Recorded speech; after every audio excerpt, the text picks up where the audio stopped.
अनंतकोटी ब्रह्मांड नायक राजाधिराज सच्चिदानंद सद्गुरु श्री ब्रह्मचैतन्य महाराज की जय। श्रीराम समर्थ। 2 जुलै। गुरुसेवा करणे म्हणजे काय? साधनाची आटाआटी कुठपर्यंत करायची? जप तप नेम याग वगैरे आपण कशाकरिता करतो? तर देवाची प्राप्ती व्हावी म्हणून। तोच देव जर आपल्या घरी आला तर साधनाची आटाआटी कशाला करायची? म्हणून साधनाची आटाआटी करण्याचं कारण नाही, नाहीतर त्याचाच अभिमान होतो आणि मिळवायचे ते बाजूलाच राहून उलट तोटा होतो। जे जे घडत असते ते माझ्या इच्छेने झाले असे समजत जा आणि त्यात आनंद माना। तुम्ही जी जी गोष्ट कराल त्यात मला आठवा। गुरुभक्ती करायची म्हणजे काय? त्याच्या देहाची सेवा करणे हीच गुरुची सेवा असे तुम्हाला वाटते का? त्याच्या देहाची सेवा करणे ही गुरुची खरी सेवाच होत नसते। गुरु सांगेल तसे वागणे हीच त्याची खरी सेवा होय। माझ्याजवळ जे येतात ते कुणी मुलगा मागतो, कुणी संपत्ती मागतो, कुणी रोग बरा करा म्हणून मागतो।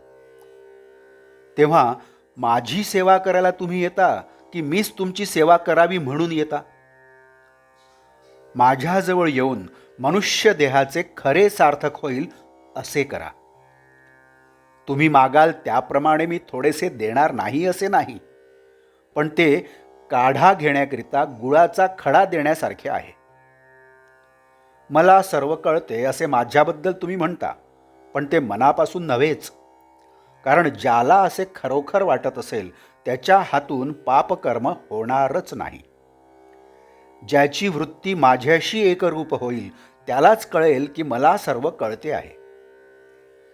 गुरुला अनन्य शरण जाणे म्हणजे इतके की त्याचे मन आणि आपले मन एक झाले पाहिजे। म्हणजे दैववशात जरी आपण गुरुपासून दूर असलो तरी मनाने त्याच्याशी संलग्न असल्यावर त्याच्या पाशीच असू। आपण आपल्या आईशी जसे बोलतो तसे माझ्यापाशी बोलावे। आपले सर्व दुःख मला सांगत जावे। तुम्ही इतके कष्ट घेऊन मला भेटायला येता, पण तुम्हाला रिकामे परत जाताना पाहून मला फार वाईट वाटतं। माझ्याजवळ जे आहे ते व्यावहारिक जगात कुठेही तुम्हाला मिळायचं नाही। ते म्हणजे भगवंताच्या नामाचं प्रेम होय। सगळ्या प्रपंचात खरी विश्रांती असेल तर ती नामस्मरणातच आहे। ज्याला मी भेटावा असे वाटते, जो माझा म्हणवितो त्याला नामाचे प्रेम असलेच पाहिजे। आजचे बोधवाक्य: नामावर प्रेम करणे म्हणजेच माझ्यावर प्रेम करणे। जानकी जीवन स्मरण जय जय राम। नमस्कार। आपण या चॅनलला अजूनही सबस्क्राईब केलं नसेल तर कृपया सबस्क्राईब करावं ही विनंती। आपण या चॅनलला सबस्क्राईब करा, लाईक करा, शेअर करा आणि आपल्या काही प्रतिक्रिया असतील त्यासुद्धा द्या, पण बेल आयकन दाबायला मात्र विसरू नका। धन्यवाद।